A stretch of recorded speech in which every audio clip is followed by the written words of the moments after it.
알고 보면 무조건 쓸모있는 정보를 드리는 진실입니다. 안녕하세요. 오늘은요, 좀 새로운 컨텐츠를 보여드릴까 하는데요. 이번에는 좀 제 전공을 살리고자 해서 새로운 컨텐츠를 좀 준비를 했습니다. 바로 커뮤니케이션 스킬에 대해서 알려드리려고 하는데요. 일단 오늘은 그 첫 번째로 싸우지 않고 대화할 수 있는 방법, 기린 화법이라고도 합니다.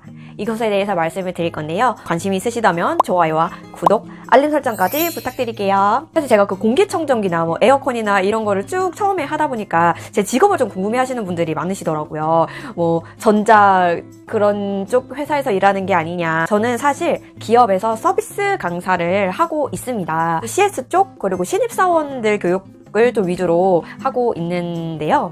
그래서 여러분들께 좀 제 전공을 살려서 도움을 드릴 수 있는 게 뭐가 있을까 생각을 하다 보니까 좀 대화하는 방법, 커뮤니케이션 스킬 이런 거를 한번 해보면 좋겠다라는 생각이 들더라고요. 오늘 알려드릴 이 기린 화법은요, 미국에 있는 심리학자인 로젠버그 박사가 제안을 해낸 비폭력 대화법이라고 해요. 화가 막 엄청 나고 있는 상황에서 어떻게 화를 안 내고 대화를 할 수 있을까, 이것도 좀 신기하시겠죠. 그래서 이 대화법이라고 하는 건 항상 늘 습관을 들이는 게 굉장히 중요합니다. 이 기린 대화법은 4단계가 있어요.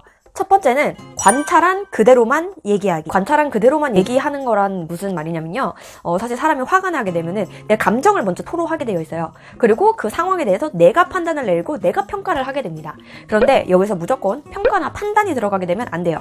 관찰한 그대로를 얘기를 해주시면 됩니다. 그리고 두 번째는 내 느낌을 솔직하게 전달하기. 여기서 느낌을 솔직하게 전달할 때는 나 너무 화났어, 너무 열받았어 라고 좀 부정적인 이미지를 그려낼 수 있는 단어는 삼가해 주시는 게 좋아요. 좀 돌려서 나 좀 서운했어, 나 좀 실망했어 라는 단어를 사용해 주시는 게 좋습니다. 세 번째는요, 그래서 앞으로는 어떻게 해줬으면 좋겠는지 내 욕구를 전달을 하는 거예요. 대신 내 욕구를 네가 들어준다면 너한테도 이런 좋은 점이 있을 거야 라고 이점을 같이 얘기를 해주시는 겁니다. 그리고 네 번째 단계는 바로 요구하지 않고 부탁하는 방식으로 말하기까지 해서 총 4단계인데요. 이렇게 말씀을 드리니까 이거를 어떻게 활용해야 되나 좀 헷갈리시죠? 제가 예를 들어서 하나 말씀을 드릴게요. 만약에 내 남자친구, 여자친구가 친구들을 만난다고 밤 12시 넘게까지 막 놀고 있었어요. 나는 슬금슬금 막 화가 올라오고 있는데, 그런데 잠까지 몰려와.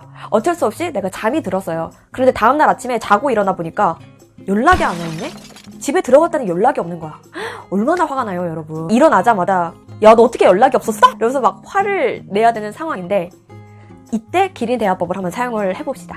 일단 첫 번째 단계, 관찰한 그대로만 얘기를 하는 거예요. 대신 이때는 자세하게 얘기를 해주는 게 좋아요. 내가 어제 12시까지 카톡하다 잠들었는데 그때 이후로 연락이 없었네? 라고 사실만 얘기를 해주는 겁니다. 그 다음에 두 번째 단계, 내 느낌을 말하는 거죠. 나는 당연히 자고 일어나면 너한테 연락이 와 있을 줄 알았는데 연락이 없어서 너무 당황스럽고 속상해 라고 느낌을 전달을 하는 겁니다. 세 번째 단계, 내가 원하는 걸 얘기를 하는 거예요. 네가 집에 들어가는 것만이라도 연락을 좀 남겨줬으면 좋겠어.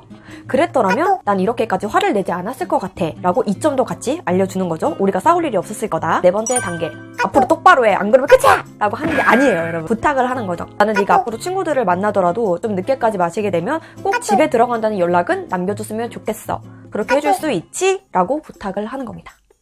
참 이게 듣기만 하면은 쉽지 않을 것 같죠. 어떻게 저렇게 할 수가 있어. 근데 이게 저는 요즘 좀 실천을 하고 있습니다. 이게 주변 사람들한테고 뭐 누구한테든 다 적용이 되더라고요. 어때요? 이렇게 쭉 흘러가는 말로 들어보니까 해볼 수도 있겠다라는 생각이 드시죠? 사실 이 말이라고 하는 거는 계속 하다 보면 습관적으로 나오게 되어 있는 거거든요. 지금 당장은 화나 죽겠는데 어떻게 저렇게 얘기해? 라고 생각이 드시겠지만, 이런 식으로 좀 내 화를 누르고 기린 대화법을 사용해서 말을 하다 보면 내 감정 컨트롤도 되고 오히려 이성적으로 더 내 생각을 잘 전달을 하게 될 거예요. 그리고 받아들이는 입장에서도 충분히 이거 내가 잘못한 것 같은데 이렇게 말을 해주네? 라고 생각을 해서 더 본인 잘못을 깨닫게 되고 앞으로 좀 더 잘해야겠다 라는 생각이 들게 된다고 하더라고요.